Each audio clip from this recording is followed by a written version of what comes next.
This is Akashvani Prayagraj. Now you will listen to a talk entitled A Dialogue on the Gift of Writing. The talker is Dr. K. Rashi Kumar, interviewer Neha Gupta. Good evening, listeners. Welcome to all of you in English program. Friends, it is said that now writing, register, reflection, and results are key points to be successful in life. In today's program, we will discuss the gift, the magical power of writing. Dr. K. Rashi Kumar, professional skill expert, author, poet from University of Allahabad, Faculty of Radio Journalism, is with us to discuss on the subject. A warm welcome, Dr. K. Rashi Kumarji. Thank you so much, Nehaji. It's been such a pleasure always, and sitting with a vibrant personality like you, it always brings a special joy to my heart, and it gladdens my heart. So thank you so much for the honor. Same here, Dr. Rashi. Your writing, your persona always mesmerizes. When we born, somebody write our date of birth, time, nakshatra, etc. After that, I think pen and paper, totally ours. It all depends on us how to write our own story. Please elaborate the importance, the power of writing. First things first, as you talk about, writing skills when we are child, as kids when we are writing. So I think you're focusing on the academic writing, which is very, very important. Varna, or your alphabets in English, any language in the world, it's very important to learn alphabets, because when alphabets come together, they make words. When words come together and make the right sense, they make sentences. So right from Twinkle, Twinkle, Little Star to Wordsworth Daffodils, I think life, it flows beautifully like poetry. Life is a poetry. And it's a poetry not because not because much has been written about so many things in the world. It's because so much has been thought about, and with such pure intent it has been thought about. So first thing, there's a teacher will help a student write. Yeah. Then a child is taught to improve upon one's skills in writing. Yeah. He begins with the rote learning. He just he doesn't know how to read first. He doesn't know how to write. He just listens to you, and then he just emulates. Twinkle, twinkle, little star, ba ba ba ba, black sheep. And there's a kind of lyrical verse and how it goes. Writing is both an art and science, because receptors in our brain, they react to words that we hear or we read, and then our brain, it either compels us to believe in that story or it warns us against it. Why it happens in adolescence period, we read like 1,000 words, 1 lakh words, but at the time of writing, we are just short of words and we feel pressure. Oh my God, words are moving from here and there, but not able to write the meaningful thing to get a good mark. Why? Actually, you are a teacher. It happens with me too. Oh my God. And when it happens with you, it means it's not that you are short of words. I think many a times you are short of thought, right? There is a vacuum many a times. Like, take a pause. You don't have to force yourself until unless you are writing a paper for your examination. Yeah. Right? And you have a deadline. See, I write whenever I get a divine inspiration to write. I write, it becomes so easy. And sometimes I'm spending my hours and hours, and I'm not getting any concrete idea or any creative subject on which I have to elaborate my thought. So what I want to tell you is that don't write for the sake of writing. Write when you feel like. Learn as many words as you can, but you are a broadcaster. You know it so well that there is no more beautiful language than the language of simplicity, saralta. In my case, I prefer to be relaxed. Words will come automatically. Automatically. But today as I grew, I realized, what is one of my latest poems that I wrote in 2020? My sky is pink and my flowers blue. I'll never stop loving you the way I have always loved you. So it is like, it is an elevation, ascending order from cluttered words, from cluttered jargons to the simplicity, because a good poetry, a good subject is all about when your listeners, they reconcile with your thought. When they're not understanding you, they are hunting the dictionary what you've written. I think we've already lost the half battle. We keep searching and searching. If we do not feel connected with, because developing with vocabulary for your examinations, that is one thing. And writing for yourself and to express yourself, I think that's an entirely different thing. Okay. One research came out, published, and according to research, it is said that when you write so well, your mind feels something different, new kind of neural connections developed in the mind.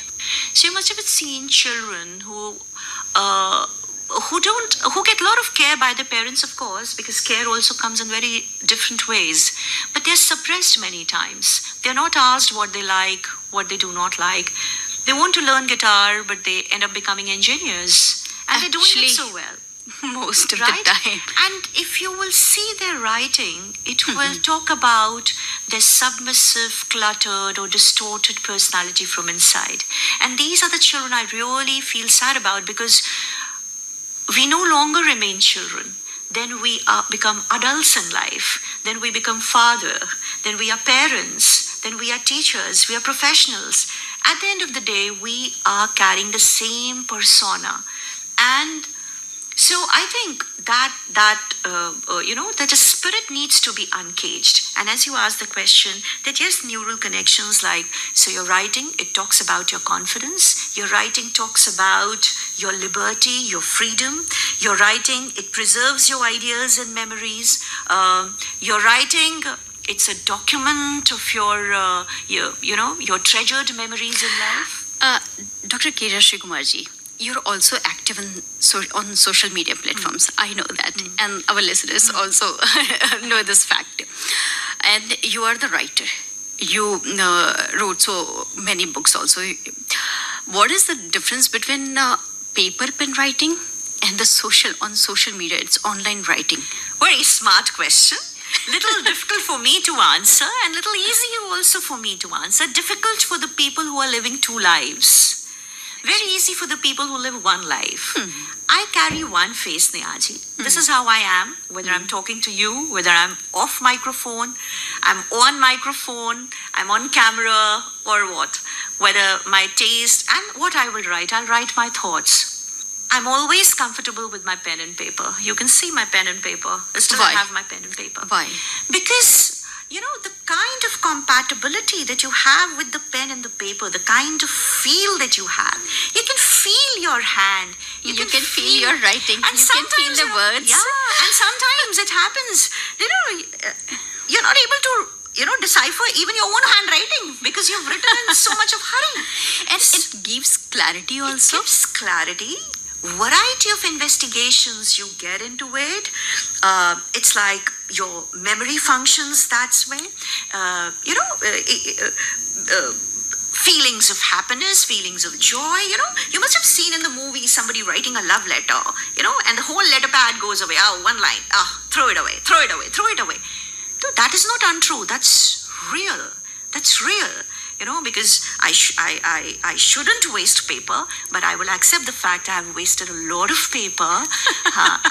Sorry. One thing I also want to add here, I think paper pen writing is you can have direct connection with your thought. You can touch your emotions. Absolutely. Right? You can touch your emotions. On social media platform, if you're doing online writing, what I do, there is a screen between your writing and you. So what I do, there is a gap. There is a gap. There and is one thing. If it is something scientific that I'm writing on social media, obviously I type it then and then. But if it's my poem, so one needs to understand I have already drafted it. I've already finalized it with pen and paper, and then I'm typing it there. This is how I remain true to my style of writing. Dr. K. Kumarji, a few days ago, I read a poem called Youth written by Samuel Ullman. And this poem was written in 1918 when First World War was about to end. And he wrote, "Youth is not an age, it is a phase of life." And I just feel the same energy, same emotions, same direction when Samuel Ullman written that poem in 1918. Writing carries the emotions, whether the poet or the author alive or not alive. Again, a very philosophical question, and this is very, very insightful question, Nehaji, because I feel pained when students say, or even grown-ups, they tell me that, I want to be a writer, I want to be an author. You cannot be a writer or an author. You just write. It's your readers who recognize you as an author. We all can write. But what is the difference between Guru Rabindranath Tagore's writing, Gulzar Sahab's writing, William Wordsworth's writing, Alfred Tennyson's writing, Samuel Beckett's writing? Their thought, their individuality, Walt Whitman's writing, their individuality. Very correct. Imagine the intensity, just adding to your words an example, of William Wordsworth's Daffodils. Like when you read that poem, till today, the daffodils, they carry the same beauty, the same aroma, the same, blossom. I wandered lonely as a cloud that floats on high over vales and hills, when all at once I saw a crowd, a host of golden daffodils. And you go to a florist shop even today, ki, Bhaiya, do you have some daffodils? And these florists are very smart. They may know English or not, but they are very particular about the variety of flowers they are selling. Very true. It is only the right intent that will live long. Books will come, books will go. We are living in a commercial world. People are writing for commercial purposes. But a true thought, either it will go to the library that is there when one can access, or it is a library that belongs to the universe. Yes. So there is no hard and fast rule that you write to get published. You need to write to impress the world, or you're a writer, so you're carrying a very special kind of feather, or you've got, kind of special wings. No, you're writing to vent out your feelings, emotions, and if it is true, it will be a legacy to be passed on, and generations will remember you for your words. Yes, it is love to listen to you, but we have to just end here. Thank you so much for coming here and giving your insightful, valuable suggestions to us and our listeners. Thank you so much. Thank you so much, Nehaji. It's always a pleasure being at All India Radio, Akashvani Prayagraj. So friends, do one thing. Just fix a chart paper on your notice board or on a wall and write one line each and every day. After 30 days, you will find your vision about life is more clear than ever before.